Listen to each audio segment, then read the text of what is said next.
Hello, what's up, kakadwa, ka-Ilian, ka-Binggetan. Today, let's ask our teammates kung may mga alam ba silang mga Benguet songs. Sa mga babanggitin nila, ay mamimili tayo ng isa na i-cover kasama si Grant, my senior, and one of my graduating teammates. And without further ado, let's go! Samahan nyo kami! Ayan, may tatanungin ako sa iyo ngayon.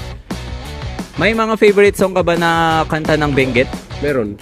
Ano? Yung Kamanina tapos Sidong. Yun lang, wala na iba? Yun lang, yun ang dalawang paborito kong kanta. So ayan guys, dito naman tayo kay Jasper. Samak at saka Talaw ni Karaw. Tanungin din natin si JR. Marikit si Benguet tapos Shawat.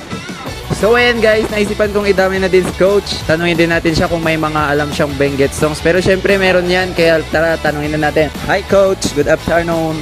May mga alam ka bang Benguet songs? Yes, of course. Pwede ka pa magsabi ng title, Coach? Kakanas and Ananusa. Sige Coach, thank you, thank you. So ayan, natanong na natin sila. Sayang at kulang-kulang kami ngayon. Kunti lang yung mga natanong natin. Simulan na natin pakinggan yung mga songs na sinabi nila. Kaya mamili na tayo!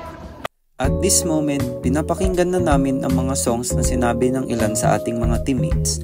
At alam nyo ba na ang kadalasang tema ng mga kanta from Benguet ay patungkol sa love, heartbreak, at higit sa lahat ay kung gaano kaganda at kung ano ba ang makikita sa Benguet.